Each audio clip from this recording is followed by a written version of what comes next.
The Akkadians are part of the lineage of the Semitic, who inhabited the region of northern Syria. The Akkadians arrived in Mesopotamia around 2550 BC.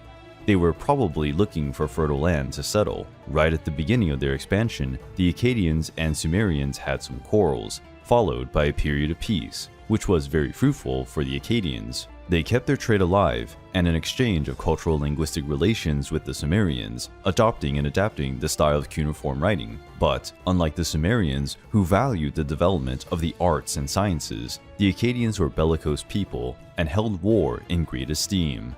The Akkadians were also polytheistic. As time passed, their gods mixed with the Sumerian deities. A good example is the goddess of fertilization Ishtar, who for the Akkadians originated from the goddess Namu, who was the goddess of the seas for the Sumerians. The Akkadians then regarded their kings as deities, or referred to them as envoys of the gods to command their subjects on earth. The Akkadian kings also held the title of supreme priests. The coexistence between Akkadians and Sumerians had reached a point of harmony. Nevertheless, the Sumerians controlled much of the region's trade, which prevented the development of the Akkadian cities. The Sumerians were always surrounded by enemies. There were the enemy kingdoms of the Elamites and the Hurrian, and many other nomadic tribes that kept invading Sumerian lands. Also, the Sumerians had internal wars, with one city-state trying to defeat the other. Then, around 2375 BC, the Sumerian king Lugal-Zaggisi unified all Sumerian cities after several battles. Lugal-Zaggisi ruled the Sumerians for about 30 years.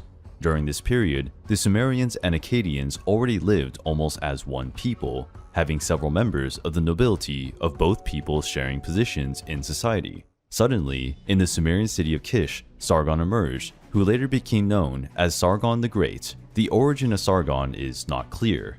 The text written in clay at the time is incomplete, and it's also not clear how he managed to ascend to the throne. On the clay plate, the following was written: In Akkadian, Sargon, whose father was a gardener, the cupbearer of Ur-Zababa, became king, the king of Akkadian, who built Akkad. He ruled for 56 years. After taking power over the city of Kish, Sargon declared war against the Sumerian king Lugal-Zaggisi and attacked the city of Uruk, which was conquered after a fierce battle.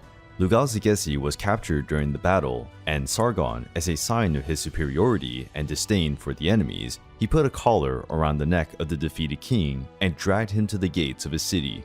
After that major victory, Sargon and his army kept conquering the other Sumerian cities and territories of the Elamites and Hurrians, creating the first empire in history, the first Mesopotamian Empire. Sargon's fame was so vast that he started to be called sovereign of the four corners of the earth, and his empire spread from Syria to the Persian Gulf and even reached the Mediterranean Sea. Sargon was so powerful and influential that he's even mentioned in Babylonian texts.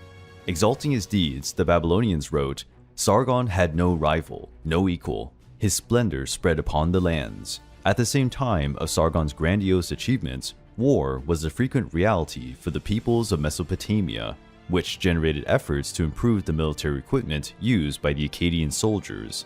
The Akkadians worshipped lions, had sculptures and paintings of these animals in their temples and palaces, and some records refer that these animals were captured to be used in battles.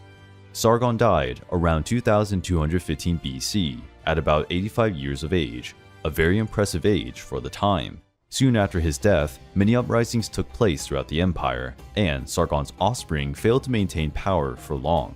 Little by little, the Akkadians were subjugated by the Goths, a tribe of nomads from the Zagros Mountains at the top of the Tigris River. After 2 centuries of existence, the first great empire in history collapsed.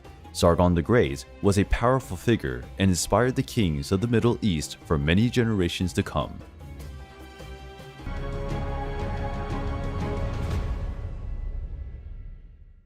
The history of the human race is filled with civilizations and empires, but that wasn't always the case. At the end of the Neolithic period, a great share of people still had a semi-nomadic lifestyle, wandering from one region to another in search of hunting and other food sources. With the dominance of agriculture and the domestication of animals, human beings began to create ever larger settlements, which allowed a considerable spike in population numbers. Around the year 4000 BC, some tribes started to settle in the south of ancient Mesopotamia. a region between Iraq, Iran, and Syria, bathed by the Tigris and Euphrates rivers. These tribes gave birth to what is probably the most important civilization in history, the Sumerians. The Sumerian civilization was fascinating, responsible for most of the breakthroughs during the Bronze Age. The Sumerians were pioneers in the drainage of swamps and irrigation system for crops. They possessed an intricate and properly developed language, which facilitated trade and the exchange of knowledge with other peoples. The Sumerians also stood out for their artistic ability, developing fine crafts and having great skill as artisans, marble and wood sculpting, and creating beautiful bronze sculptures. And perhaps most importantly, they came up with the idea of writing. The Sumerians developed the cuneiform writing, with small, wedge-shaped objects and clay tablets to engrave the symbols. Cuneiform writing was sophisticated for that time. Using it, the Sumerians recorded the important events, even crafting poems and law codes. The texts written by the Sumerians ranged from mathematical calculations to the study of astronomy and medicine. Later, the cuneiform writing was adopted by other peoples such as the Babylonians, Hittites, and Assyrians. The Sumerians are also known for the improvement of tools such as hammers, mattocks, and picks, in addition to bronze weapons with an impressive quality for that period. The Sumerians worshipped many different gods who were called Anunnaki, a group of deities responsible for the creation of humanity. These were associated with natural disasters, such as floods and earthquakes, as a form of punishment to humans for their sins. To the Sumerians, the Anunnaki were heavenly beings who came to Earth in search of gold, and to facilitate the mining of the precious metal, they gave birth to the human race.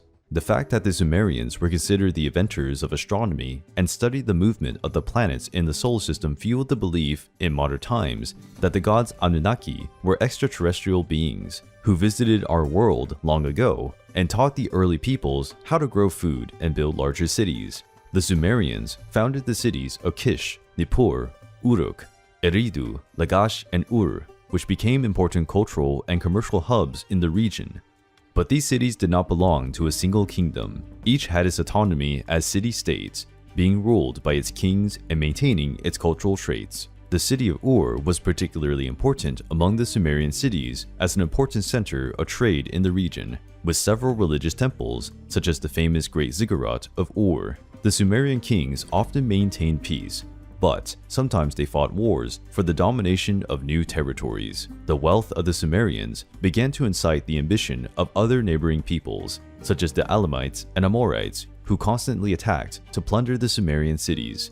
These conflicts gave rise to the first written war in history. The war took place in 2700 BC between the Sumerians and the kingdom of the Elamites. The Sumerian king of the city of Kish was called Enme-Baragesi. He led a Sumerian contingent against the kingdom of the Elamites.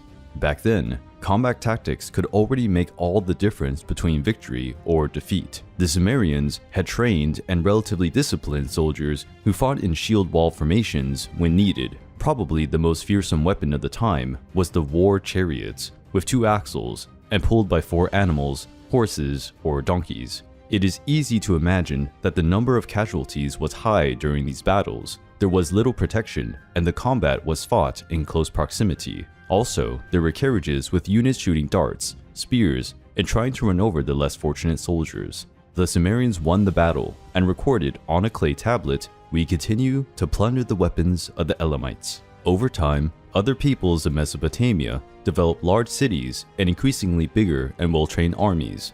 The Sumerian civilization did not resist the military advance of several kingdoms and ended up succumbing. It is believed that climate change also caused a major drought in the region, which contributed to the decline and disappearance of the Sumerian culture. Albeit their tragic end, the Sumerians played a key role in the cultural and social development of the peoples of Mesopotamia. These new kingdoms made good use of the Sumerian legacy, and thanks to their heritage, their names will be forever in history.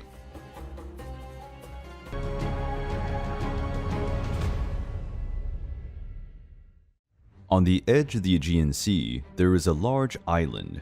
It was named Crete and was home to one of the most incredible and developed civilizations of the Bronze Age. This civilization almost remained forgotten in history, and its discovery was the consequence of major efforts of Arthur Evans. Arthur John Evans was an English archaeologist. He inherited his father's fortune, who was also an archaeologist. He traveled to Greece to study the rubble of the city of Mycenaean.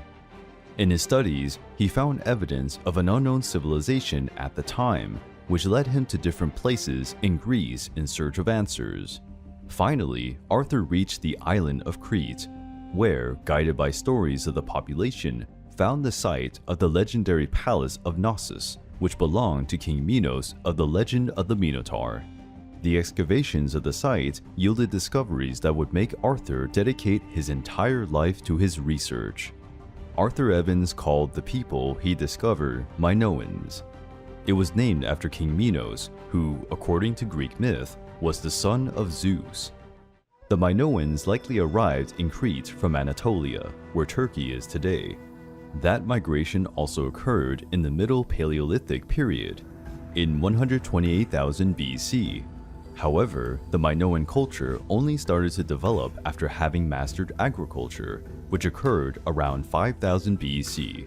As the Bronze Age advanced, the Minoans began to develop a culture based on sea trading, using their incredibly advanced ships for the first time. The Minoan vessels were elegant and robust. They could carry food and goods.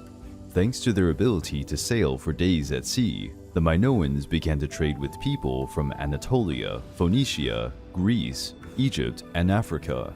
Its culture soon began to flourish in many ways.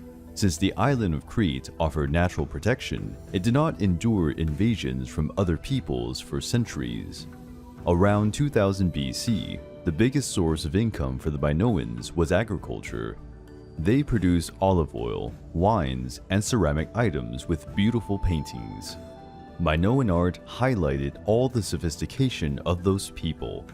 Their paintings had a unique style and exhibited a deeply advanced artistic level. The beauty of women was exalted in several depictions, with large, dark, and wavy hair, colorful dresses, and lip and eye makeup. Men were usually depicted with dark skin, athletic bodies, and defiant posture. The Minoans also produced gold and silver jewelry, even pieces made of crystal. Although they did not have a war-oriented society, the Minoans used warriors to protect palaces and ships, to fight pirates and possible invaders. The Minoans were deeply attached to physical and athletic development. They had sports competitions like swimming, boxing, and racing. The most impressive sport was perhaps dancing around and jumping over an angry bull. This practice is called tarokathapsia and consisted of grabbing the horns of the bull during its attack. When the bull shook its head up in an attempt to free himself, the athlete took advantage of the impulse to make acrobatic jumps over the animal. To the Minoans, the bulls were sacred creatures, constantly exalted in sculptures and paintings. The religion of the Minoans appeared to be matriarchal, with the figure of a goddess holding two serpents as the supreme divinity. During the excavations of Arthur Evans, clay slabs were discovered with unknown writing, a large part of which cannot be translated to this day. To Arthur's surprise, and all those involved in the excavations, the Palace of Knossos was much bigger than expected. Knossos Palace has over 700,000 square meters, 3 times larger than Buckingham Palace in England. The excavations discovered the possible throne of King Minos, the oldest in all of Europe. The oldest paved road in Europe was also discovered. It was located at the entrance of the city, divided into streets surrounding the houses and temples. Some parts of the city had a water drainage system, which worked as a sewer. And something surprising was found below the palace, a labyrinth. This labyrinth contained several massive jars, used to store grain and wine. Some parts seem to have been used as a dungeon for prisoners. Designs of mazes and the Minotaur were also engraved on their coins, emphasizing the odd legend about this monstrous creature. The island of Crete is in a seismic region. To this day, there are earthquakes and strong sea waves. Around 1750 BC, there was an earthquake in Crete that destroyed much of the Minoan buildings. The Minoans remained on the island and rebuilt their palaces and houses. Historians Herodotus and Thucydides claim that the Minoans became lords of the Aegean Sea, ending piracy in the region. They colonized other islands near Crete. Thucydides tells that King Minos sent his sons to rule these islands. By the middle of 1700 BC, the Minoans were already a famous and respected people. Even the kingdoms that arose in Greece, such as Mycenaean and Athens, recognized the independence of the Minoans. Crete had become a must-see stop for countless boats coming from many regions. Merchant boats from Egypt were selling their products in Crete. From there, these products were taken to Greece and Anatolia. The same happened with products from other regions. In Minoan society, the imbalance between rich and poor was not clear. The people were always depicted working together. Women were also portrayed as an important part of the kingdom and not just wives or daughters, as in other cultures of the same period. But what does the history of the Minoan civilization have to do with the legendary Atlantis? Atlantis appeared in a story written by Plato between 428 to 347 BC. Plato found inspiration in something that happened 1,000 years before his time. During Plato's period, the Minoans were already part of ancient stories. Due to this, and because it was based on exaggerated tales, Plato imagined and described an ancient kingdom more advanced and powerful than the kingdoms of his own time. But not everything was a product of Plato's imagination. The Minoans were indeed advanced and ingenious people. There were many theories of where Atlantis would be. Most likely, it was the Minoan city on the island of Santorini. The island of Santorini was one of the most important for Minoan trade. There was a huge volcano on it. When the volcano erupted, it almost completely destroyed the island and its buildings. A large part of the island sank into the sea, dragging everything with it, which greatly affected the Minoan trade with northern kingdoms. As if that were not enough, a huge cataclysm occurred shortly after. A strong earthquake, followed by a tsunami with waves of up to 20 meters, affected all of Greece, and especially the island of Crete. The devastation was much greater than that caused by an atomic bomb. The houses and palaces were yet again destroyed. With such seismic activity, the volcano of the island of Santorini erupted again. Despite the distance, its ashes invaded the island of Crete, blocking the sunlight and generating a toxic mist that killed crops and animals, and famine brought revolts and violence throughout Crete. It reached a point of despair, and there were reports that the Minoans resorted to cannibalism. Unfortunately for the Minoans, not even they could fight against the forces of nature. One of the most advanced societies of their time fell into savagery. A disaster of such proportions served as inspiration for Plato to create his story about Atlantis. There probably never was the city of Atlantis, which is a myth. The Minoan people were brave and still attempted to rebuild their cities, but the economy was already feeble and the Minoan kingdom was losing its wealth, while other kingdoms were growing. The Greek kingdom of Mycenaean kept conquering almost all of Greece, already moving towards the Aegean islands. It is unclear whether Mycenaean took Crete by force or offered help in exchange for giving up the territory. The fact is that Minoans and Mycenaean merged their cultures. 2 centuries later, started to recover the island of Crete. According to Homer, in his epic poem about the Trojan War, the Mycenaean ships commanded by King Agamemnon set sail for Troy from the island of Crete. In 1200 BC, the Mycenaean Empire went into decline, largely due to pirate attacks that destroyed everything in their path. Even the mighty Egypt suffered great losses against the Aegean Sea pirates. The last inhabitants of Crete abandoned their cities and took refuge for over a century in the mountains of the island. This allowed other peoples from Greece to occupy the ancient Minoan cities. no longer able to withstand invaders, one of the most splendid cultures of the ancient world came to an end. The Minoans are considered to be the first European civilization. Their influence was enormous for the Greek people who appeared afterward.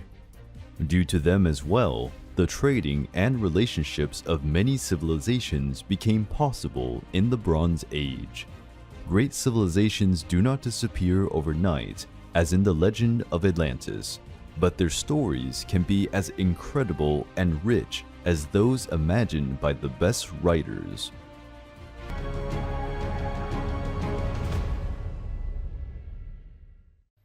The Age of Bronze was marked by the rise of great civilizations responsible for the development of new technologies and breakthroughs for humanity. Some ancient peoples, like the Sumerians, Babylonians, and Egyptians, stood out for their contribution to the improvement of agriculture and architecture. Other peoples, like the Phoenicians and Minoans, developed new forms of art, commerce, and writing. But there were also warlike civilizations which became prominent in the art of war, like the Mycenaean civilization. The Mycenaeans formed the first advanced civilization in continental Greece, with a well-organized system of city-states, urban organization, works of art, and writing system. According to DNA analyses, the Mycenaeans were part of the same group of tribes that migrated to Greece in the Middle Paleolithic period. These tribes spread to the islands and the region of the Peloponnese, originating the first Greek settlements. On the island of Crete, for example, one of these tribes founded the kingdom of the Minoans, which was Plato's inspiration for creating the legend of Atlantis.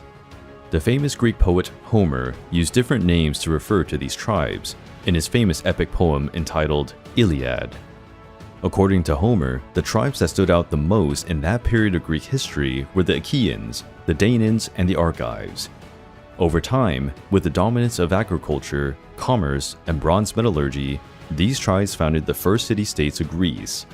The largest and richest of those Greek cities was Mycenae, whose name was the basis for naming an entire civilization. The city of Mycenae was found in 1876 by the German archaeologist Heinrich Schliemann. Heinrich used Homer's account as the basis for his investigations. To the surprise of many scholars of the time, the accounts were right. In his poems Iliad and Odyssey, Homer described the land where Mycenae and other cities were built and the surrounding landscape. With these descriptions, Heinrich and his team discovered the sites where the ruins of the cities of Mycenae, Tiryns, Pylos, and Troy were located. Around 1750 BC, the Mycenaeans and Minoans of the island of Crete created a busy line of trade between their main cities. Trade between the two kingdoms added new influences to the Mycenaeans, who began to copy the Minoan style of art and writing.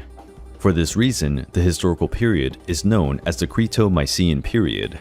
However, unlike the Minoans, who had a culture focused on commerce and navigation, the Mycenaeans were openly a warlike society. Little is known about the beginning of the Mycenaean civilization, but legend has it that the founder of Mycenae was the hero Perseus, half-brother of Hercules, famous for killing the Gorgon Medusa. There are indications that in 1500 BC, Mycenae was already a well-structured city, with strong walls in all of its extension. The excavations in Mycenae revealed much important evidence for the understanding of Mycenaean society. The Mycenaeans buried their kings in secret tombs known as tholos, which were excavated inside natural hills. In all, 9 tombs were found. A large part of them was intact, and many objects could be rescued for study and taken to museums. A curious and unusual fact is that the Brazilian Emperor Pedro II traveled to Greece to visit the excavations. He was invited by Heinrich Schliemann for a lunch organized inside one of these tombs. In 1350 BC, the walls of Mycenae and some nearby cities were rebuilt to house the rapid growth of the population. The stones used to build the new walls were so big and heavy that the walls became famous for being built by a giant cyclops. Many myths and fantastic stories of ancient Greece happened during the Mycenaean period. Heroes and demigods such as Perseus, Hercules, Theseus, Odysseus, Achilles, and many others were part of the Mycenaean world. Many Greeks of the classical period looked to their Mycenaean ancestors as a people closer to the divine lineage and capable of great deeds and achievements.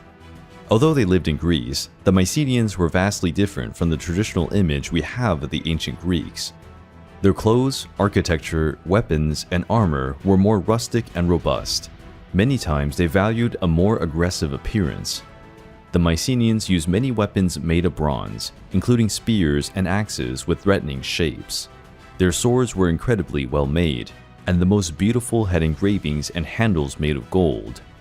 The shields used by Mycenaeans were large and heavy. Some were fully coated in bronze. The warriors' armors were the main highlight, with a great variety of shapes, sizes, and colors. Their helmets were meant to express the courage and strength of the warriors. They were adorned with horsehair and horns. They also used animal skins, such as bovine leather, for their shields, and feline skins, such as lions and leopards, to complement their armor. The Mycenaeans had the best armors of their time. Some covered almost the entire body, being made with large bronze plates that made them quite heavy. To fight while wearing these armors, the warriors had to truly be strong. The Mycenaeans also made recurrent use of war chariots, spreading terror on the battlefields when they tried to run over their enemies. In Mycenaean society, the king was the military and political commander. The people were divided between free workers and slaves. The Mycenaeans produced and exported wheat, oil, wine, ceramics, and bronze, using gold to create jewelry and decorative pieces. Among the pieces produced in gold are the famous funeral masks, made to cover the faces of the deceased and preserve their image. The variety of products produced by Mycenaeans allowed them to develop a great sea trade route. Mycenaean objects were discovered in Syria, Egypt, Cyprus, Italy, and the Iberian Peninsula. As time went by, the Mycenaeans replaced the elegant style of the boats used by the Minoans and began to create stronger ships focused on combat. Little is known about the original religion of the Mycenaeans, but they created the basis of Greek mythology as we know it. The main deity of the Mycenaeans was Poseidon. At the time, he was considered the god of the seas, land, and earthquakes. Around the year 1370 BC, several earthquakes occurred in Greece and nearby regions. The earthquakes caused so much destruction that the island of Crete was devastated.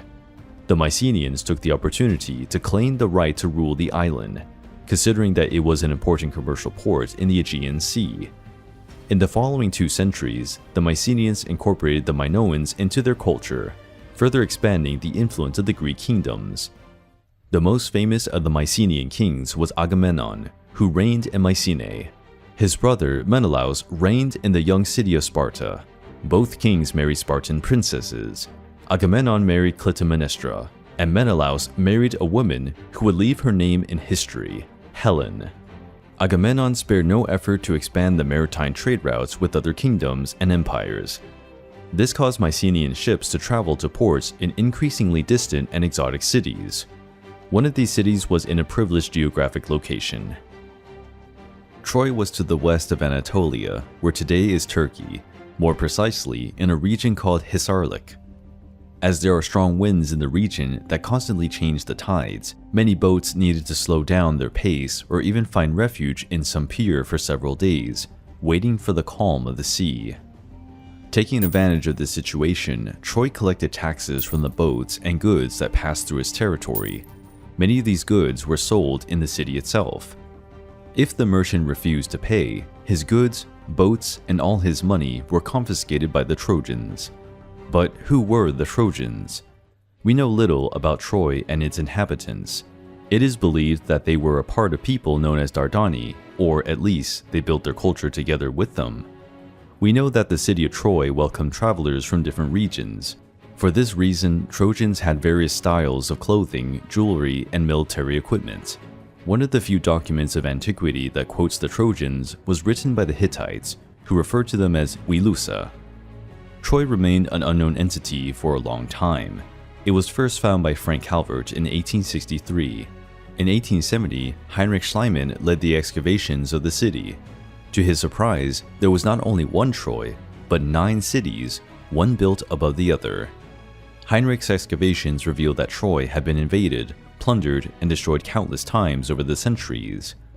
The city was rebuilt several times over the rubble of the previous incarnation. At the time of the Trojan War, the city was already in its sixth phase. According to Homer, it had strong walls and divided into 2 or 3 sections, which made the city an exceedingly difficult fortress to be torn down. The taxes charged by Troy were considered abusive by other kingdoms. This generated conflicts between kings and traders. In particular, the Mycenaeans were quite displeased, for they were a kingdom of proud warriors who considered the Trojans disrespectful. Troy was ruled by King Priam, who sent his son Paris on a diplomatic mission to Sparta to try to appease the situation with the Mycenaeans. Paris was marveled by Queen Helen, wife of King Menelaus. There are 2 versions of the story of Paris and Helen. One says that Helen was kidnapped by Paris. Another says that she would have left of her own free will with the young prince. King Menelaus was furious at the offense and asked his brother Agamemnon, who had the largest army in Greece, for help. Agamemnon identified the perfect opportunity to declare war on Troy and end this abusive tax collection. Agamemnon gathered his army and assembled a fleet of ships. According to Homer, the impressive array had more than 1,000 warships. King Agamemnon also called the legendary heroes Achilles and his group of warriors known as the Myrmidons. The Mycenaean army sailed the Aegean Sea and surrounded Troy, starting a war that would last almost 10 years. The Mycenaeans launched several attacks against the city, but all failed. In one of these attacks, Patroclus, a friend and lover of Achilles, was killed by Prince Hector of Troy. To avenge Patroclus' death, Achilles challenged Hector to one of the most famous duels in history. Homer describes an epic struggle. 2 of the greatest champions of his time fought to the death, near the gates of the city of Troy. Finally, Achilles delivered the fatal blow and killed Hector. Achilles, still furious at his friend's death, tied the feet of Hector's corpse to his chariot and made 3 laps around the perimeter of the city, dragging his body on the stony ground before all the Trojans. After this, the morale of the Trojans was extremely low, but even so, they did not surrender the city. Then the Mycenaeans conceived the plan of the famous Trojan horse. Using the wood of some of their ships, they built a great wooden horse and took it to the Trojan gates, where they put it as a gift for the Trojans, who had great esteem for horses. The Mycenaeans returned to their ships and faked their retreat. The Trojans, relieved to have escaped the siege, opened the gates and brought the wooden horse into the city and started a big party to celebrate the victory. Later at night, practically everyone in the city was plunged into an alcoholic sleep. At that moment, a hidden door in the belly of the wooden horse was opened. Out of it came Achilles and his warriors. The invaders easily killed the sleepy guards and opened the gates of Troy.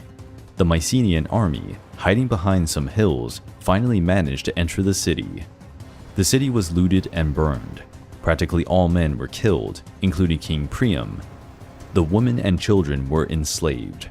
According to the legend, Achilles died in Troy, wounded by a poisoned arrow that hit its heel, shot by the cowardly Paris. Other versions say that Achilles survived and headed to new battle and novels. The sordid Paris was killed that night. The Mycenaeans returned victorious to Greece, but many were punished by the gods and could never go home.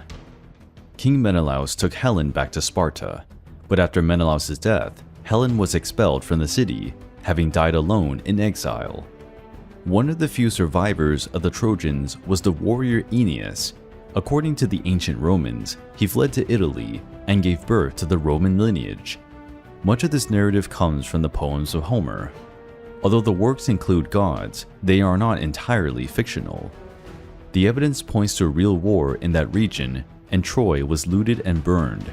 The texts written by the Hittites say that a people came from the sea and attacked the city of Troy. The texts of the Hittites also mention a Trojan prince named Alexandros, who may have been Paris or served as inspiration for him. Another possibility is that there are a new wave of seismic activities in 1300 BC, causing the decline of many civilizations. The siege of Troy will have happened in that period, and historians believe that part of the city wall fell due to an earthquake. The Mycenaeans camped outside the city did not suffer much damage, and took advantage of the chaos to invade Troy. Coincidence or not, the god of the Mycenaeans was Poseidon, who was also the god of earthquakes. As such, from the point of view of the Mycenaeans, Poseidon helped them conquer Troy. The Trojan War told by Homer is a fantastic saga. Completely true or not, it traveled throughout the centuries, and to this day we use expressions, "beware Greeks bearing gifts," or "Achilles' heel." Still, because of these earthquakes, many people migrated from one region to another, and many kingdoms completely failed. All these series of natural disasters, wars, and migrations caused the collapse of the Bronze Age. And, in Greece, a warrior people known as Dorians left Macedonia to conquer the cities of the Mycenaeans. The Dorians had equipment and weapons made of iron, which was an enormous advantage over the Mycenaeans, who still used bronze. After the fall of the Mycenaean kingdom, Greece entered a period known as the Greek Dark Ages, of which little is known. Slowly, it gave rise to classical Greece, making the Mycenaean civilization an important link in Western history.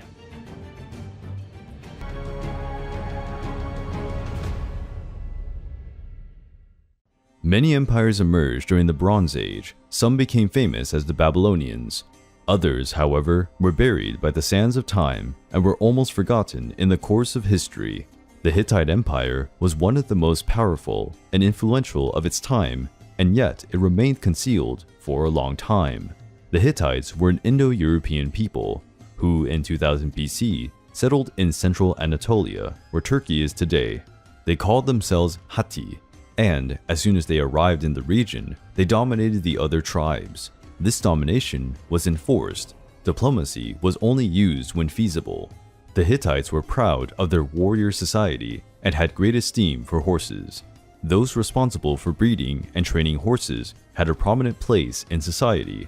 One of the first accounts of the Hittites is in the Greek tale The Odyssey, where the Hittites are called Ketas. In the Bible, the Hittites are quoted in the Old Testament as Heth. There is even the story of Uriah, Bathsheba's husband, who served King David. Uriah and Bathsheba were Hittites. The Hittites are also mentioned in Asian and Egyptian texts. Even with so many accounts, the Hittite people were only officially discovered in 1880 by archaeologist Archibald Henry Sayce. Even though he found evidence, Archibald was a laughingstock within academic society, who said he was trying to make up the existence of the Hittites. Its discovery was only confirmed years later, in excavations carried out by the German archaeologist Hugo Winkler. By 1650 BC, the Babylonian Empire, the Egyptian Empire, and the Hittite Empire had been consolidated. The Hittites were in a very privileged geographical position, since they could trade with different nations of different cultures. Merchant vessels from Greece, Egypt, and Mesopotamia passed through the ports of the Hittite cities. Even though they were surrounded by powerful kingdoms and empires, the Hittites were never conquered, and it is said they never lost a battle. In 1274 BC, the Hittites fought the Battle of Kadesh against the Egyptians. Both fought fiercely without gaining a decisive advantage. The battle ended in a draw, and the powerful Egyptians were forced to retreat. Pharaoh Ramses II signed a peace treaty with the Hittites, recognizing the Hittite Empire as being of equal military power to Egypt. On several occasions, the Hittites stopped Assyrian, Babylonian, Egyptian, and Greek invasions, and even completely defeated the enemy troops. Their equipment consisted of bronze helmets and weapons, as well as heavy armor made of small bronze plates. The Hittites are also known as the first civilization to dominate iron metallurgy. The Hittites also had the reputation of owning the best war chariots of their time. They could carry 3 warriors and were pulled by 2 or even 4 horses. The tactic used by these carriages was efficient. There was a driver for the horses, a warrior with a long spear and heavy armor. Also, a third warrior carried a shield to protect the other 2. Sometimes, this third warrior used bow and arrows for attacks at a distance.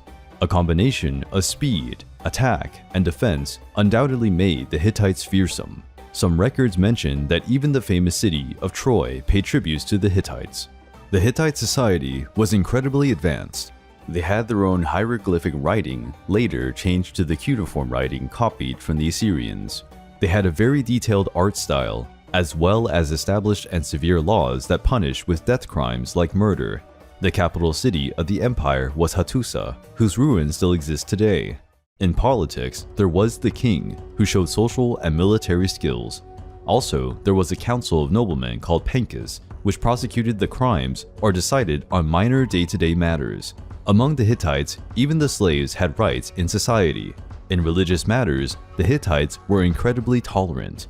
They worshipped gods of various peoples and even respected the beliefs of their enemies, which earned the Hittites the epithet of people of the thousand gods. At its peak, the Hittite Empire extended from Turkey to a part of Lebanon and Syria. Shortly after the Battle of Kadesh, the Hittite Empire entered into eternal conflicts and other peoples took advantage of this instability. The Hittites were destroying their cities and villages in the civil war. The Assyrians kept increasing the pressure with their attacks. The Hittite population began to flee from their homes and migrated to other regions.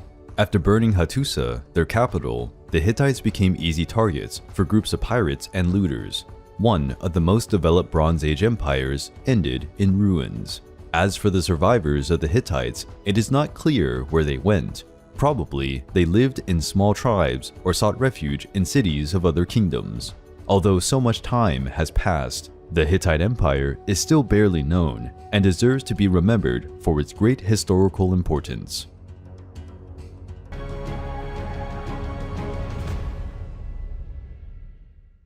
Much is said about the importance of Greek culture and how it has served as a basis for the development of Western thought, but the Greeks were influenced by others, ancient and exotic peoples, who are still a mystery to this day. The Phoenicians are among the most developed and influential peoples of antiquity. Their culture had a great impact on subsequent civilizations. The Phoenicians inhabited the coastal region of ancient Canaan, today the maritime coast of Lebanon, Syria, and Israel. In ancient times, they were known as the Purple People. The term Phoenicians comes from the Greek phonikes, which can mean crimson or purple, a color considered quite luxurious at the time. Around 1200 BC, Egypt lost some territories due to popular uprisings. The Phoenician culture started to flourish during that period. The power vacuum in the region allowed the Phoenicians to build their own trade routes and fortify their armies. Like the Sumerians and Greeks, the Phoenicians had many city-states. These remained independent with distinct cultural traits. With the development of a culture based on maritime trade, the Phoenicians came into contact with many different peoples, such as the Minoans of the island of Crete and the Mycenaeans in Greece. With the expansion of their domains, the Phoenicians colonized new territories. They founded important cities, among which Tyre, Sidon, and Beirut. One of the greatest contributions of the Phoenicians is related to writing. They created a model alphabet that is considered the ancestor of all modern ones. This alphabet is called the Phoenician phonetic alphabet. It reached Greece through the island of Crete. The Greeks, in turn, added the vowels to the Phoenician alphabet, creating the Greek alphabet. The Phoenicians thrived with the trade of wood, slaves, and glass, but their most valuable product was the Tyrian purple. The Tyrian purple is a natural dye extracted from sea snails. This dye is purple red, a color much appreciated by all the ancient nobility. But the value of the Tyrian purple was much more than the beautiful color. This dye did not fade from the garments with the passage of time. Instead, it became stronger and livelier. Another valuable source of income for the Phoenicians was high-quality wine. The Egyptians, for instance, could not grow grapes due to their hot climate. They paid in gold for the Phoenician wine jugs. The Phoenicians still traded in silver, copper, tin, and bronze, while also producing jewelry and sculptures made of colored glass. With so many different products in the markets, the Phoenicians accumulated a truly amazing wealth. All this was possible thanks to the incredible boats developed by the Phoenicians. The Phoenician galleys were called biremes, as they had 2 rows of oars. Other models with 3 rows were called triremes. This was the best type of ancient vessel. Its style was copied by the Greeks, Egyptians, and then by the Romans. The Phoenicians had a polytheistic religion. They worshipped a great number of gods and holy deities. Albeit having a sea-orientated culture, the Phoenicians did not seem to have sea deities. The Phoenicians also conducted animal sacrifices during religious festivals. This was very common at the time in practically all religions. However, the Phoenicians also sacrificed human beings, including children and newborns. Like the Minoans of the island of Crete, the Phoenicians had this duality. They were developed, but with an odd connection to primitive customs. The Phoenicians managed to travel awe-striking distances in the sea for their time. They sailed all along the coast of Africa, reaching the Iberian Peninsula, where today Spain and Portugal are located. It is believed that the Phoenicians also reached Great Britain and traded with the Celtic tribes there. 65 years before Rome was founded, the Phoenicians founded the Carthage in North Africa, a city that one day managed to terrorize Rome. There was a theory that the Phoenicians also crossed the Atlantic Ocean and reached the Brazilian Northeast. But this theory has already been cast aside and is considered an exaggerated fantasy. The Phoenicians are also often quoted in the Bible. The most famous is perhaps Princess Jezebel, daughter of King Ithabal of the city of Sidon. Jezebel became famous for marrying King Ahab of Israel, exerting much influence as queen and priestess. Even with all their fame and wealth, the Phoenicians did not have a unified military force. They could not offer much resistance against the attacks of the emerging Persian Empire. In 539 BC, Persia was ruled by King Cyrus II, known as Cyrus the Great, who conquered Phoenicia without much difficulty. Although the Phoenician cities were kept, many people moved to cities further away from Persian rule. Carthage was one of the main shelters. Its population grew substantially. In 332 BC, Alexander the Great conquered the Phoenician city of Tyre, at the time under Persian rule. Alexander was cruel, ordering the death of 2,000 citizens, among them Persians and Phoenicians. Shortly after, Phoenician culture disappeared from its country of origin. The ancient region of Phoenicia was then dominated by other powers such as the Greeks and Egyptians. Carthage continued to develop and prosper, creating its own cultural identity. Its citizens became known as Carthaginians. In essence, they maintained their Phoenician origin.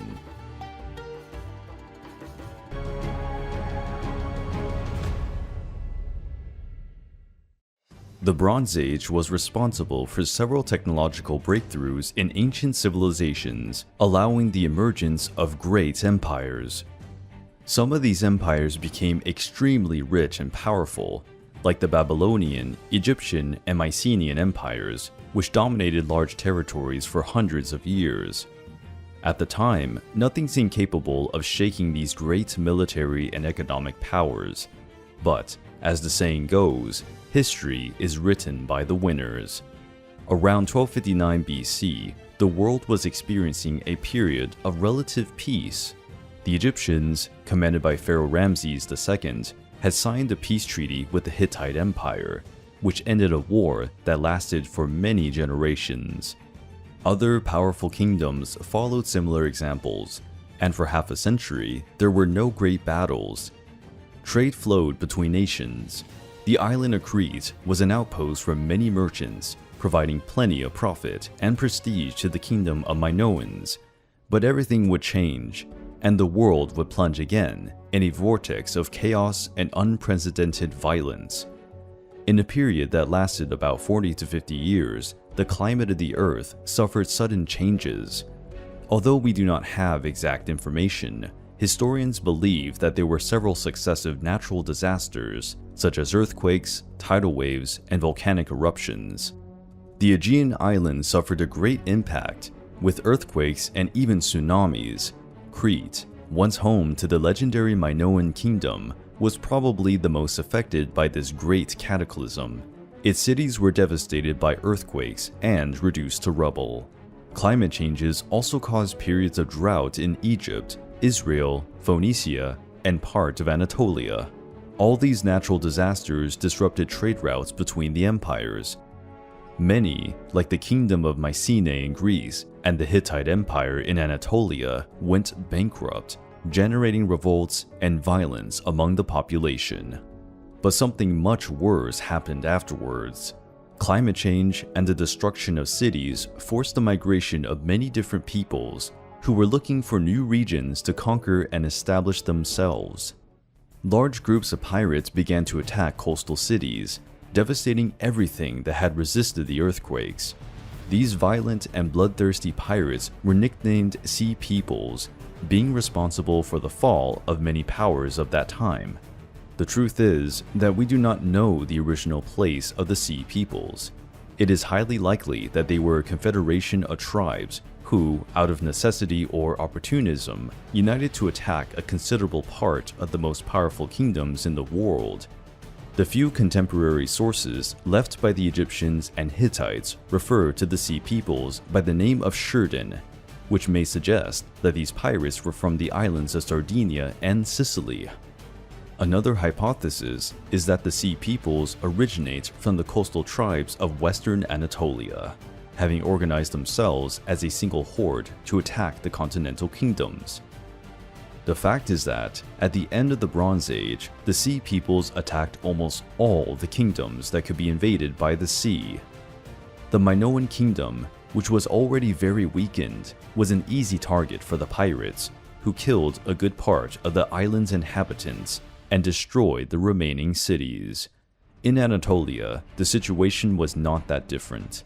The Hittite Empire, which was already quite fragmented, was shattered, even being completely extinguished due to the sudden attacks on the pirates. In Greece, the Mycenaean states suffered some attacks around 1190 BC, but they managed to get back on their feet for some time, collapsing definitively when they were invaded by the Dorians, a warrior people who dominated a substantial part of Greece.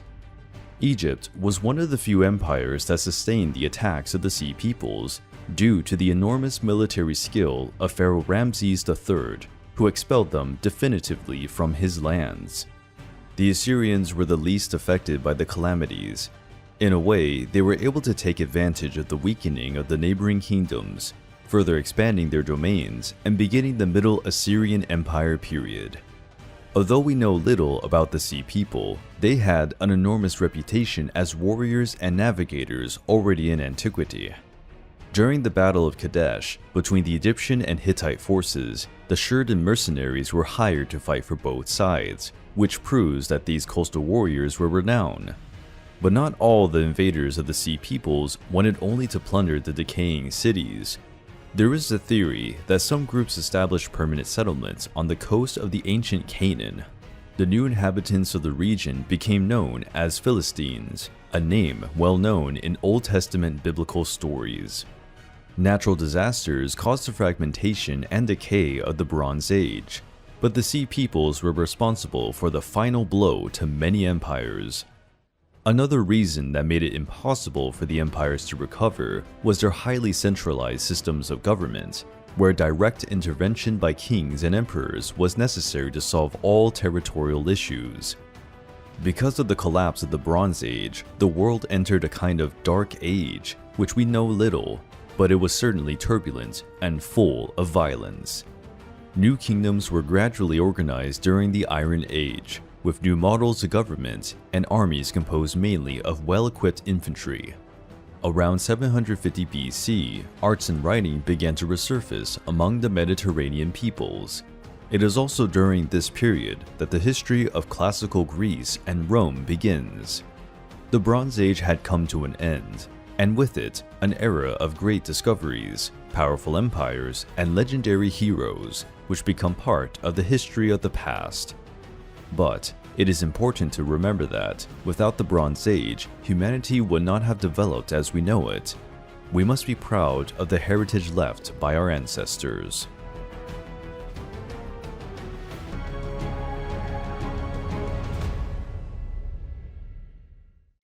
Mesopotamia is considered the cradle of the first great civilizations. Among them are the Sumerians, who created well-organized kingdoms at the beginning of the Bronze Age. Obviously, at that time, human beings did not only live in Mesopotamia. They were in much of the globe, and most lived as nomads or in small villages. Some tribes migrated to North Africa in about 5500 BC, where they created villages and spread out along the Nile Valley, more precisely in the regions now known as Upper Egypt and Lower Egypt. The region was chosen for the existence of the famous Nile River. Besides being the most extensive river in the world, it was also responsible for the development of Egyptian culture. The ancient Egyptians called the Nile River Iteru, meaning Great River. They considered it a gift from the gods to all living beings. Every year, the Nile River has periods of high tide, irrigating the soil around it. The debris makes the land dark and fertile, and makes it possible to farm and graze rural animals. One of the names that the Egyptians used to refer to their land was Kemet, a term that can be translated as Black Earth, underlining the importance of fertility in the soil.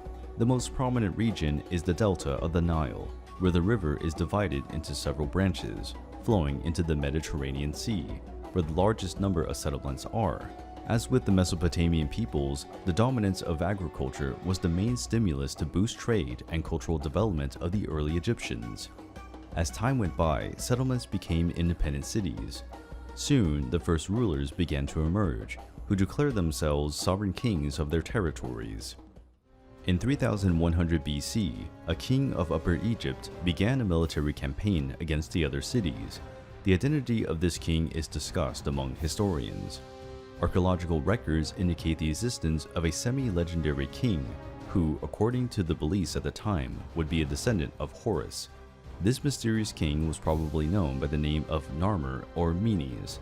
There are strong indications that Narmer would be the name used. More complete studies indicate that Menes was an honorary title, which means he who perseveres. Narmer was successful in his campaign and unified the people of Lower and Upper Egypt under his command. He was the first pharaoh of Egypt. Narmer began the first Egyptian dynasties. This was followed by 30 dynasties over the centuries. The city of Memphis was founded by Narmer. For a long time, it was the capital of ancient Egypt, due to its geographical location, which guaranteed a strategic control point in Egyptian territory. The city had a port on the banks of the Nile River, where factories and workshops are built, producing ceramic jars, clothes, or dyes that were transported to the neighboring cities by boats along the river. Even in this period of their history, the Egyptians already had conflicts with the neighboring peoples. For example, some Nubian and Lebanese tribes who did not accept the dominant power of the Egyptians in most fertile territories. These tribes constantly rebelled against the Egyptians and attacked smaller villages and cities, provoking violent fighting and making it difficult to distribute goods throughout the region. It is possible that Pharaoh Narmer married Nithotep, a princess from North Africa. The marriage would have political objectives to appease disputes on Egyptian territory. Nithotep was the first queen of Egypt. Perhaps she was the first female pharaoh after Narmer's death. If so, she was the first woman in history to rule a dynasty. Nithotep's name was found in several places, such as tombstones and sacred objects. This underlines its importance as co-founder of the first dynasty. She is the oldest queen of ancient Egypt, whose name is known by historians. During the great history of ancient Egypt, the pharaohs played a more important role than traditional figure attributed to kings and emperors. The Egyptians considered us sacred beings to the Egyptians. According to the beliefs of the time, the pharaohs had inherited divine blood. They were descendants of Horus, and for that reason, only those who belonged to that same lineage were entitled to the throne. This explains why some women have taken over throughout Egyptian history. In contemporary peoples, only men had the right to rule, but the Egyptians always chose a woman with divine blood over a man without that trait. The pharaohs were not only in charge of governing, they were also the supreme commanders of the army, the highest magistrates, and the highest priests. The pharaoh was the human figure closest to the gods. Despite all the benefits available to the pharaohs, their lives were not particularly easy. Some took on the burden of governance of a nation before the age of 12. The heir to the royal throne was prepared from childhood to fill the position. He had to learn military tactics, the history of kingdoms, and military conquests. He also had to learn to read, write, and memorize religious rites. Despite the authority of the pharaohs, they rarely remained in power for long. Their reign was often interrupted by invaders or coups. To prolong the reign of the pharaohs, every year ritualistic festivals took place, the Opet festivals. The objective was to rejuvenate the pharaoh and his bond with the gods. When a pharaoh was able to remain in power for about 30 years, a great party was organized to exalt his reign. At death, he was honored with parties, songs, and rituals of passage to the other world. Around 2686 BC, the phase known as the Ancient Empire, also known as the Pyramid Age, began. In this period, Egypt was already established as an empire, having commercial relations with the Lebanese, Palestinian, and Mesopotamian peoples. Egypt had become a land of great riches. During the Ancient Empire, there were great artistic and architectural breakthroughs. The paintings that adorned the temples and palaces were made with great skill, whose proportions were calculated with high precision. The dye came from the extract of plants and minerals. Insects and animal blood were even used to achieve more vivid colors. As a result, many paintings maintain their colors and splendor today. The paintings could represent from everyday life to great events, such as bountiful harvests, the crowning of pharaohs, or natural disasters. The gods and sacred rituals were prominent in the artistic representations. Many of the most famous stories of the Egyptian pantheon were told through paintings and carvings of palace walls and tombs. In the economy, all production was accounted for and recorded, which enabled a more accurate allocation of resources. Government officials collected taxes, recruited peasants to work on crops or in construction, and headed the legal system, commanding patrols of soldiers and prosecuting crimes. During the Ancient Empire, the military area also progressed. The soldiers already had breastplates made of wool or leather, shields made of wood and covered with leather, and the iconic Khopesh sword, also of this period. Around 2200 BC, there was a great period of drought in Egypt, which lasted 140 years. It caused hunger in the population and a decline in economic and social power. Instability ravaged Egypt, and the pharaoh's government lost control of his territories. Some provinces further away from the capital revolted and declared independence. The leaders of the rebel provinces stopped paying taxes to the central government and began to enrich their own coffers. In the end, a kind of mafia leader was born, as they hired criminals and deserters as personal protectors. Two groups stood out. One commanded Lower Egypt, from the city of Heracleopolis, and the other commanded Upper Egypt, from the city of Thebes. Around 2055 BC, the forces of Thebes, commanded by Mentuhotep II, defeated the rulers of Heracleopolis, unifying Egypt again and beginning the period of the Middle Empire. The sands of Egypt hold secrets and stories that awaken our imagination and will to unravel the past of one of the greatest civilizations in history. After the difficult times of the Ancient Empire, the Egyptians managed to recover their ancient territories and trade routes. It was the beginning of a new era of prosperity. This new phase in Egyptian history is known as the Middle Empire, between 2050 BC and 1710 BC. After re-establishing military control in Egypt, the economy had to recover. New irrigation systems were built, besides new monuments to the gods. Pharaoh Mentuhotep II began a military campaign to conquer Nubia, a region rich in gold and precious jewelry, and very lucrative for the debilitated Egyptian coffers. The fight against the Nubians lasted many years, and, despite their insistence, the Egyptians were unable to totally subjugate their opponents, proving the great military capability of the African tribes. Mentuhotep II died after reigning for 51 years. He was buried together with his 6 wives in a funeral complex in Deir el-Bahari. After Egypt regained its financial power, without facing great external threats, the empire entered an erudite period. During the Middle Empire, the concept of life beyond death gained notoriety. Dying, something that was already seen as a rite of passage, became even more important in the daily life of the Egyptians. The rulers also recovered the habit of erecting pyramids as tombs, ordering the construction of ever larger monuments. The construction of the pyramids began in the Ancient Empire. Djoser's Pyramid was the first, built around 2630 BC, located northwest of the city of Memphis. The Djoser Pyramid and its tomb complex are considered the oldest monumental structures in the world, designed by architect Imhotep. During his life, Imhotep was probably one of the most important men in Egypt, with knowledge in several areas, such as medicine, architecture, religion, and carpentry. Imhotep belongs to a small group of plebs who received the status of deities in Egypt. This distinction was usually reserved for the most important members of the nobility. Imhotep's historical existence is proven through two contemporary inscriptions on the base or pedestal of one of Djoser's statues. Imhotep was such an important figure that even after his death, he continued to be revered. His grave was hidden in complete secrecy and remains unknown to this day. So far, 123 pyramids have been found and accounted for in Egypt, some of them already practically in ruins. The decision to build pyramidal tombs is justified because this is the safest way to erect a monument, because the base is wider and heavier than the top. Even so, some pyramids collapsed in antiquity, due to irregularities in their shape or the wrong choice of terrain. When this happened, the builder responsible for the work was executed.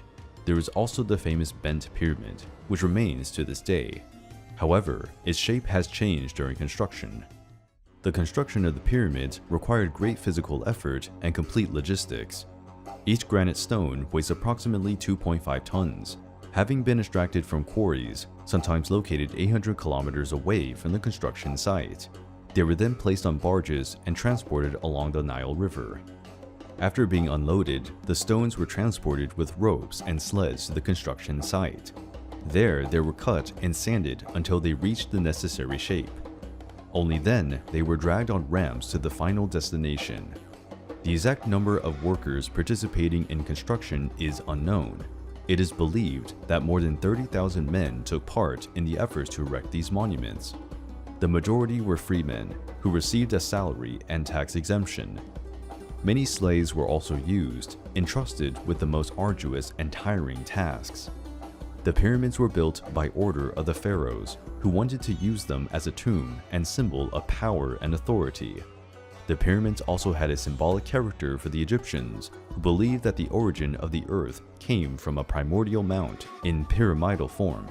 The most famous pyramids are the pyramids of Giza in the necropolis of Giza, near Cairo. The necropolis has 3 pyramids. The highest is Cheops, the middle is Khafra, and the smallest is Menkaure. There are still some smaller monuments near the pyramids, known as the Pyramids of Queens. The Great Sphinx is also part of the necropolis. At their peak, the pyramids were finished with a cover of polished white limestone, which reflected the sunlight at great distances.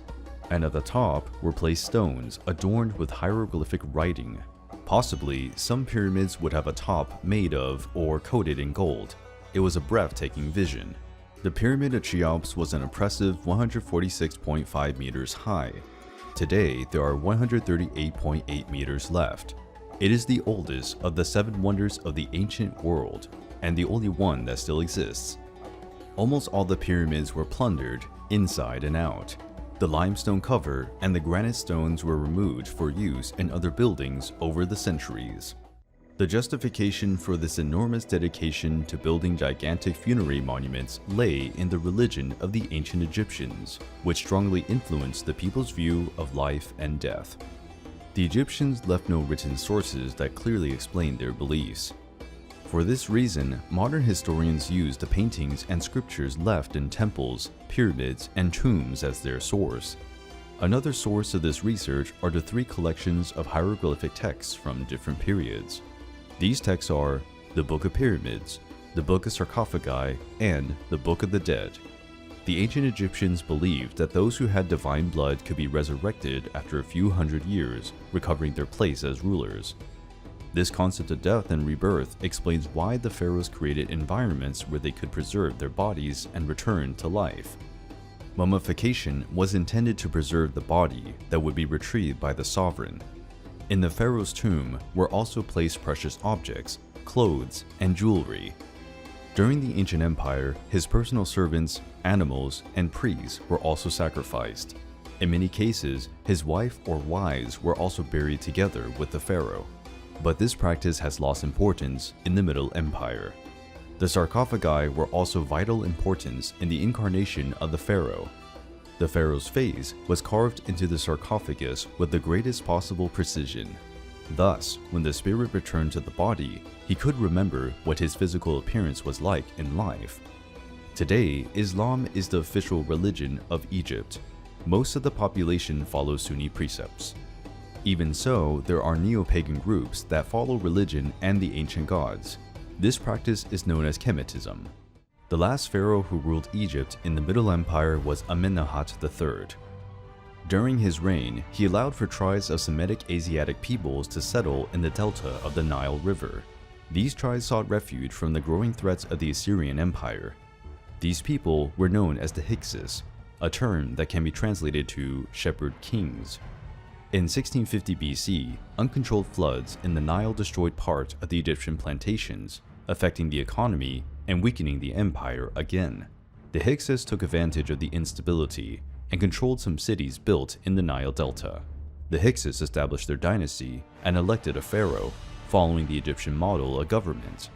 The Egyptian rulers retreated to Thebes, where they were trapped between the Hyksos kingdom in the north and the Kushite kingdom in the south. This phase of Egyptian history became known as the Second Intermediate Period. Despite being invaders, the Hyksos also added their influence to the Egyptian culture, bringing good quality horses, more advanced war chariots, and new weaving techniques. For 30 years, the Egyptians fought against the Hyksos. Then, the military pharaoh Amasis won several military victories and expelled the Hyksos from Egypt. This regaining of power by the Egyptians started the new kingdom. Egypt, the land of pyramids and the pharaohs, full of lavish stories and impressive deeds, which survived in time thanks to the paintings and monuments built by the ancient Egyptians. During the New Kingdom, it became clear that the Egyptian pharaohs and their military forces were not up to foreign threats. As a solution, the Egyptians started to hire troops of mercenaries from Nubia and Libya. As a reward for their services, the mercenaries received land, where they put their families to live and work for the pharaoh. Prisoners were also used in the army, usually on the front lines.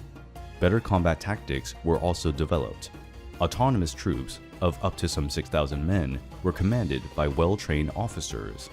Soldiers from humble families received a salary for their enlistment, but they practically had no chance to advance in their military career, as this right was reserved for the children of nobler families. Also, during the New Kingdom, the Egyptians began to develop their maritime fleet. The Egyptians already had well-designed and maneuverable boats. However, they were not enough to carry many soldiers and equipment. This led to the creation of beautiful war galleys with a slender and threatening design.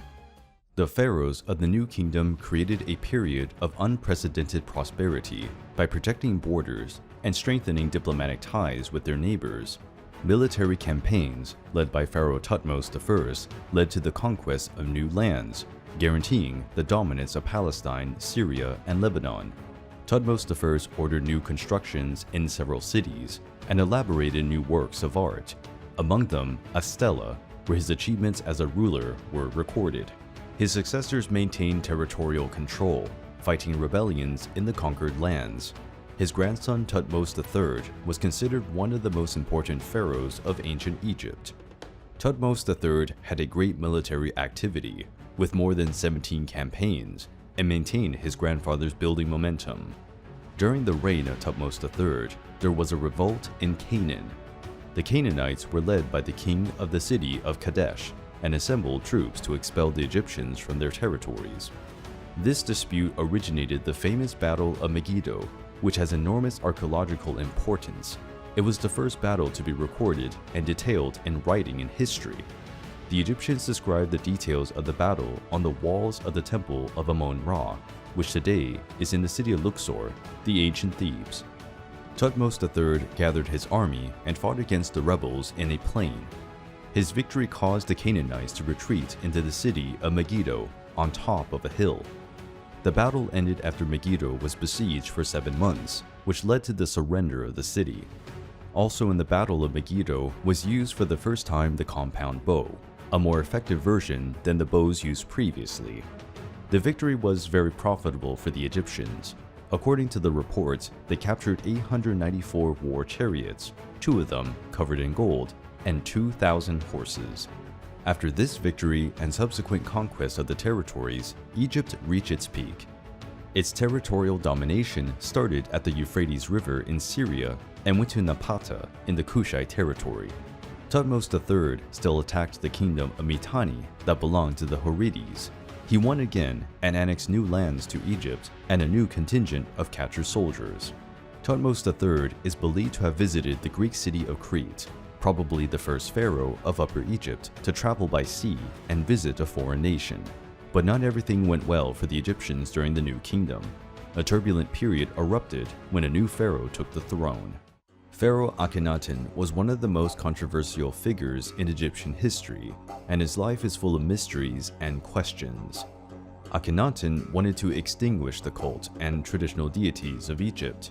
He challenged more than 1,500 years of religious traditions when he decided to adopt only one god, decreeing that the god of Aton was the only creator of all things and living beings. The god Aton was the personification of the sun, source of light and warmth to the world. The pharaoh chose Akhenaten's name, which can be translated as "he who praises Aton." Akhenaten was a sloppy pharaoh in diplomatic and military relations. Neighboring kingdoms severed relations with Egypt, and some became threats again. The ancient Egyptians later referred to Akhenaten as the Mad Pharaoh. The monarch constantly showed his religious fervor, affirming, "Aton lives, there is no other except him." This behavior infuriated many priests and citizens, causing riots and violence in parts of the new kingdom. Akhenaten's main wife was Queen Nefertiti, who became world-renowned when her bust was found in 1912 by German archaeologists. Nefertiti is believed to have been a beautiful woman. The sculpture was never finished, with one eye missing, so that her image would not provoke the anger and jealousy of the Egyptian goddesses. After Akhenaten's death, Nefertiti disappeared from the historical records, and her fate is unknown. Akhenaten reigned for about 17 years. This time was enough for Egypt to lose much influence and dominion. Akhenaten's cause of death is unknown. There are suspicions that he was murdered by a group of priests who worshipped the ancient gods. Akhenaten had many children. One of them would have a special prominence in Egyptian history. His son was the famous Tutankhamun. After Akhenaten's death, Egypt went through a troubled period. His son was still too young to assume the throne, and his daughters could not take power because there is a living male heir. An enigmatic figure took over, Smenkhare. There are debates about whether Smenkhare was actually Nefertiti, who would have assumed the throne and changed her name. Another possibility is that Smenkhare was Akhenaten's son-in-law, taking the throne by marrying one of the daughters of the former pharaoh. Noble Ai and a general named Horemheb also appeared. Both served Akhenaten and Nefertiti. It's probably that Ai was Nefertiti's father. Ai aspired to reach the throne and had members of the royal family murdered. The young Tutankhamun and his half-sister Ankhesenamun were rescued and taken to Thebes. Tutankhamun was crowned pharaoh at only 9 years of age. To strengthen the lineage, he married his half-sister, who was only 11 years old. Due to Tutankhamun's age, Ai ruled Egypt with the position of vizier, a kind of regent. His government was supported by General Horemheb. As the years progressed, Tutankhamun had a more active and authoritarian voice, ordering the construction of temples for the ancient gods of Egypt. This allowed to restore the cult of different deities. In 1324 BC, Tutankhamun died at the age of 14.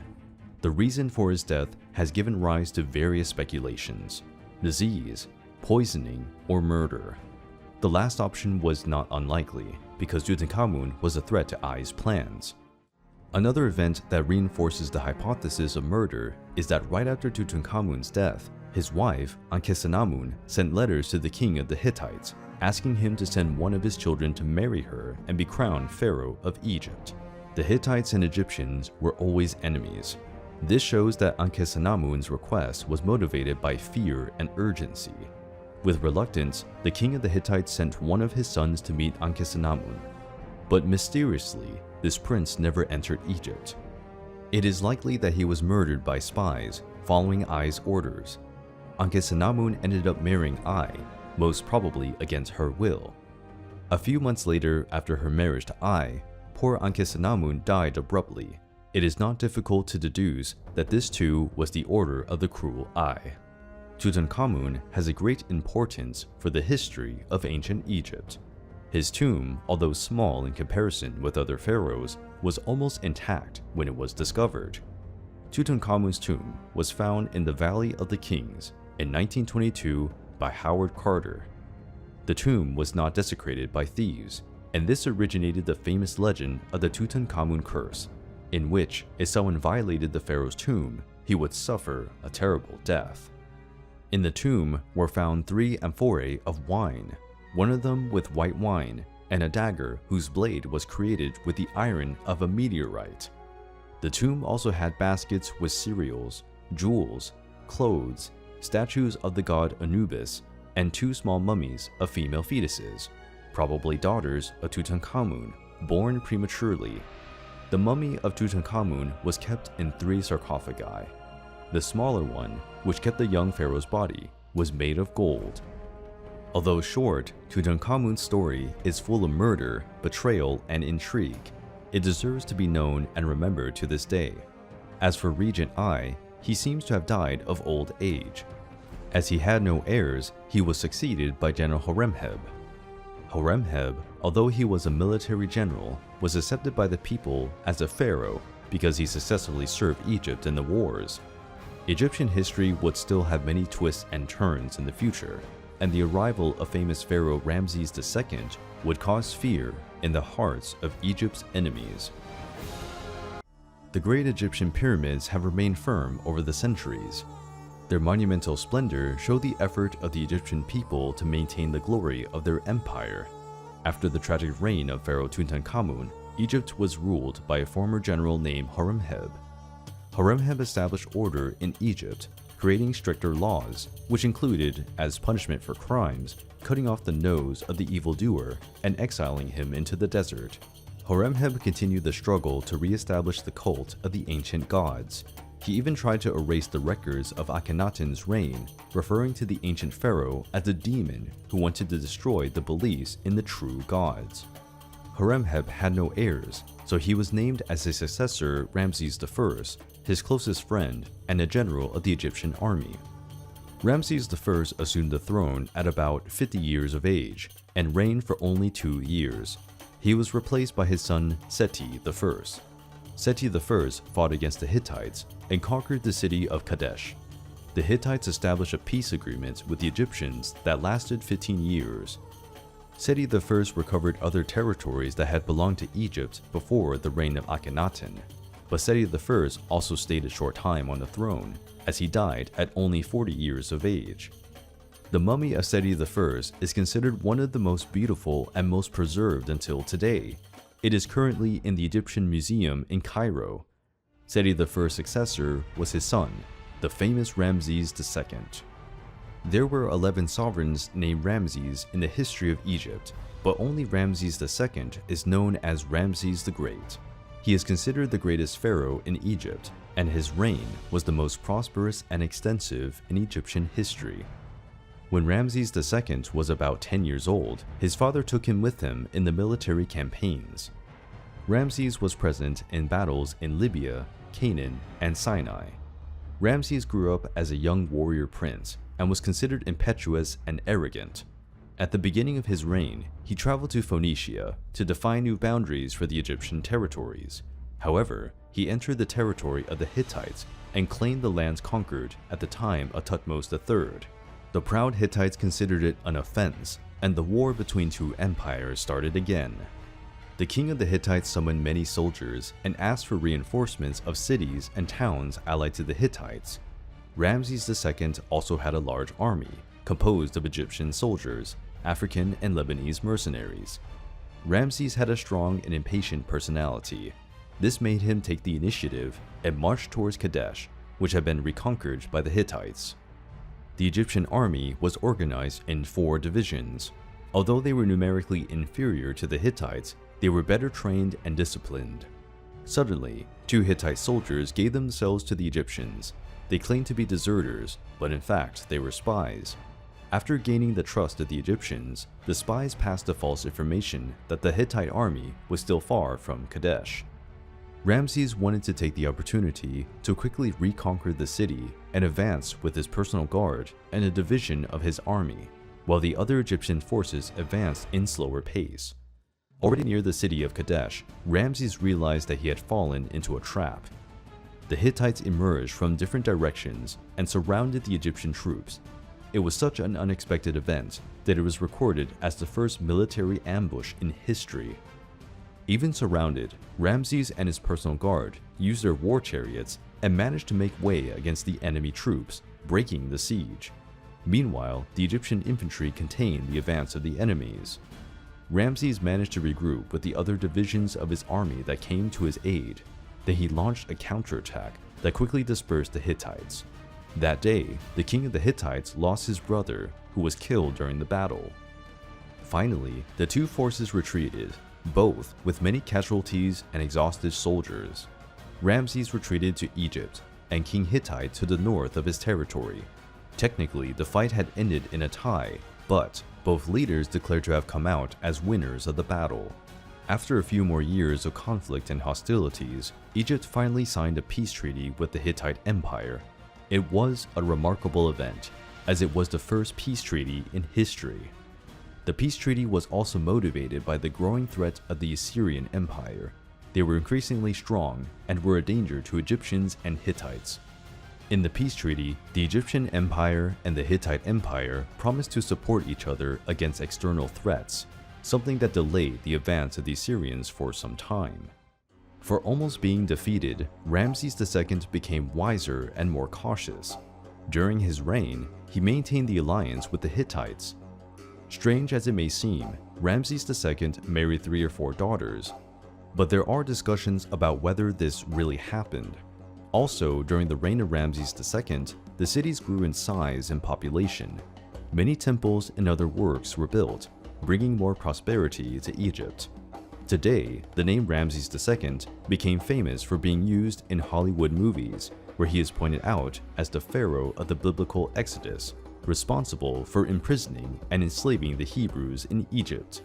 However, more complete studies point out that Thutmose III as the pharaoh of the Exodus. Ramses II will have died at over 90 years of age, something quite unusual at that time. After the death of Ramses, Egypt entered again an unstable period. His children died abruptly, and the Egyptian throne became empty several times, something very dangerous for a powerful nation. The responsibility was assumed by Merneptah, the 13th son of Ramses II. Merneptah was already over 60 years old when he assumed the throne. He did not have the strength to govern the great number of cities and provinces. With the government weakened, the priests of the Temple of Amun came to have even more political power, since they claimed to be the link between the gods and the people.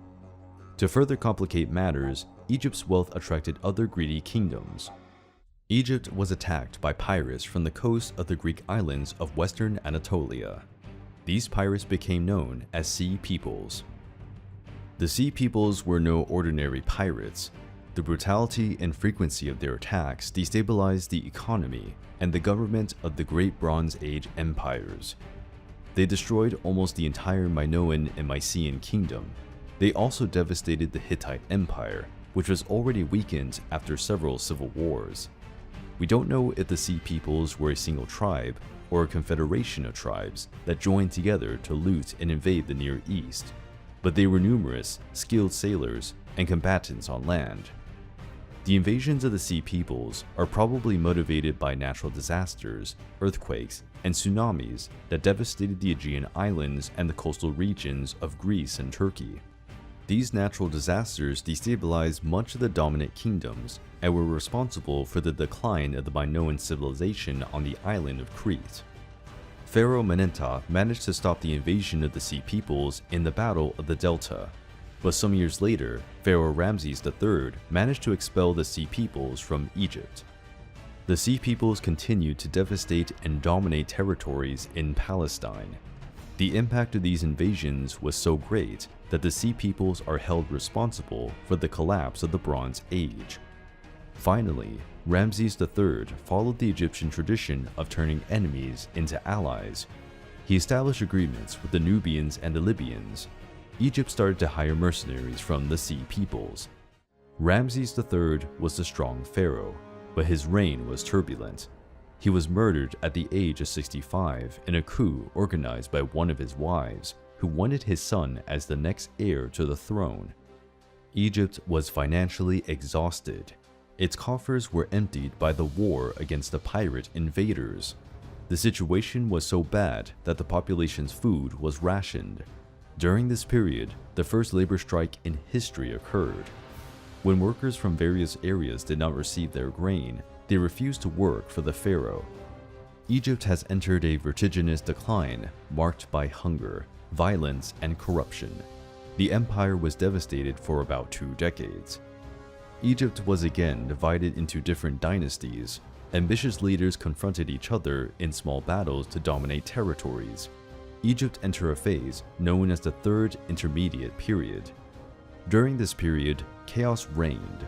Part of Egypt was commanded by pharaohs of Lebanese origin, while another part was ruled by pharaohs of Nubian origin. The cunning priests of the Temple of Amun took advantage of the situation and controlled Thebes and other nearby territories. The Assyrians also took advantage of the fall of the Hittite Empire and the weakening of the Egyptians. They invaded Egypt, and in the conquered cities, they placed Assyrian rulers to control the population. Under the rule of the foreign forces, the once proud Egyptian empire was subjugated and impotent, but it would not be the end of its history. There were still many unexpected events. Throughout its history, Egypt went through periods of glory and power, but it also faced difficulties during the terrible droughts that brought hunger and suffering. The wealthiness of Egypt also attracted the attention of many powerful realms. Many enemies wanted to invade the Egyptian territories. In 525 BC, the Persians invaded Egypt, commanded by King Cambyses II. The Persians had already defeated the Babylonian Empire, and nothing seemed to satisfy their ambitions for new territories. The Persian domination of Egypt lasted until 332 BC and was overthrown by a young and ambitious conqueror, Alexander the Great. Alexander seemed unstoppable. He conquered city after city, winning battles even under unfavorable conditions for his army. He dominated many Persian territories, and, after defeating King Darius III in a great battle, besieged the city of Tyre in Phoenicia. After a great siege, the city was conquered. Alexander destroyed it as a punishment for non-surrender. Alexander and his army headed for Egypt. The Persian ruler who commanded Egypt had the good sense to surrender without offering much resistance. Alexander was received by the Egyptian people as a liberator.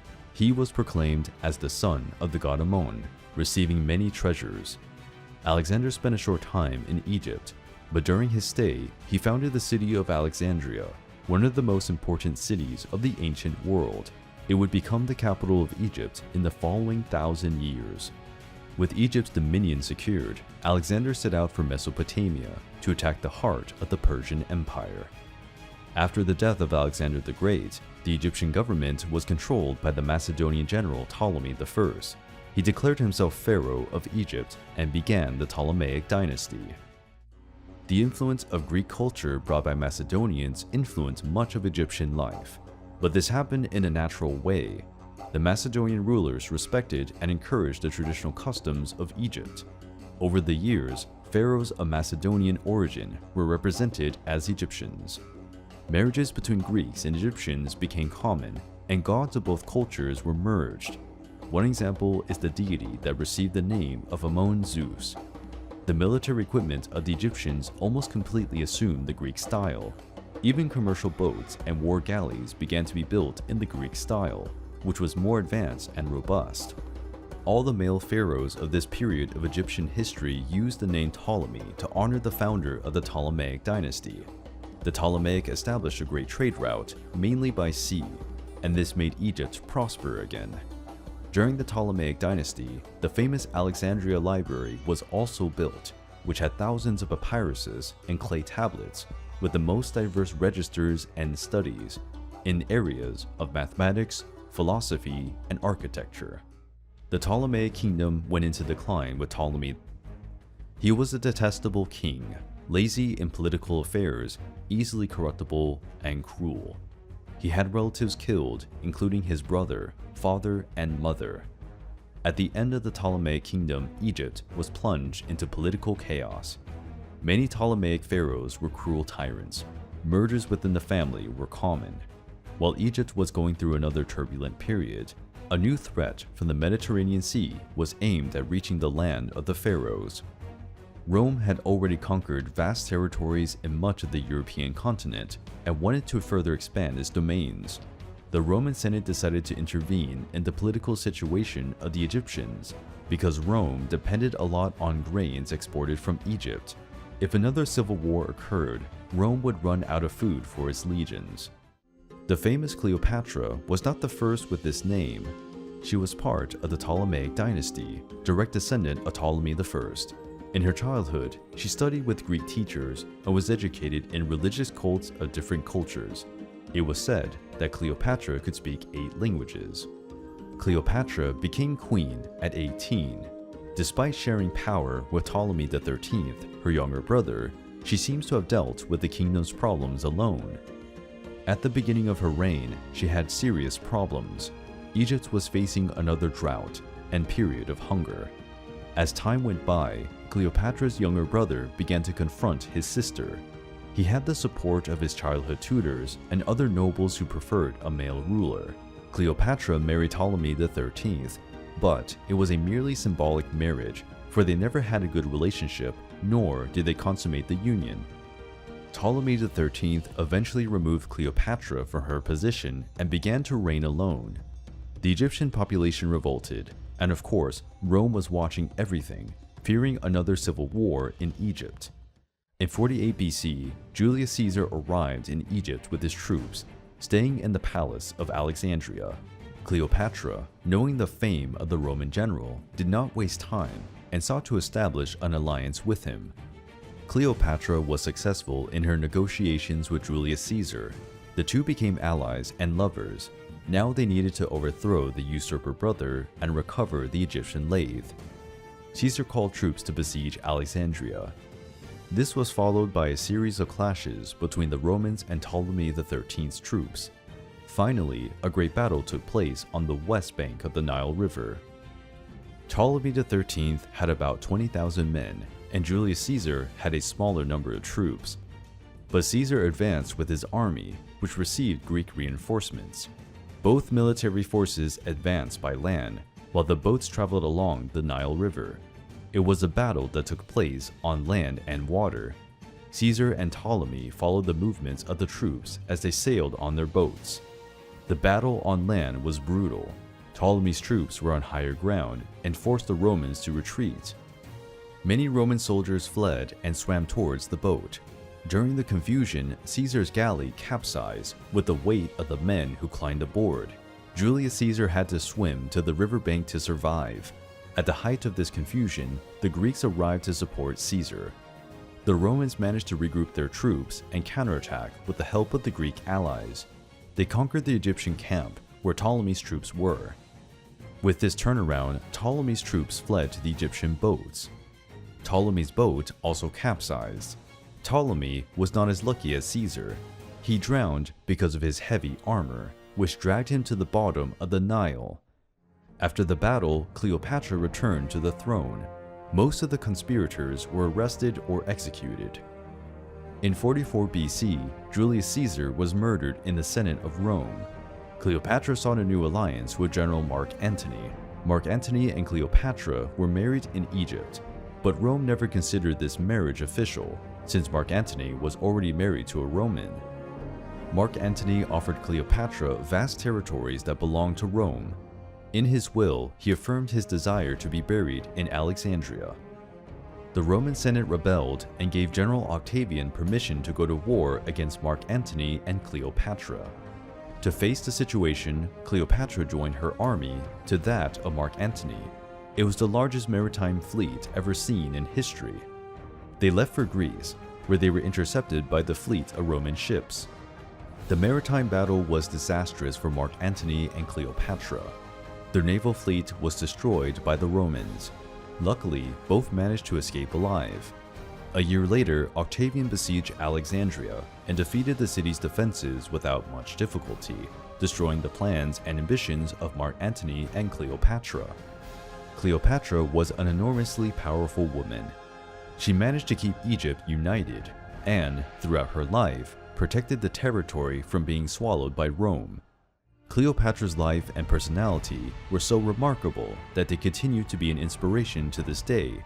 In our channel, we have a mini-series that tells in detail the incredible story of this great woman. Take a look at the videos. After millennia of existence, memorable battles, and political intrigues, Pharaonic Egypt lost its independence and became a province under Roman rule. The legacy of the ancient Egyptians is extremely valuable to human history, and of course, Egypt will continue to be remembered as the cradle of one of the greatest civilizations ever.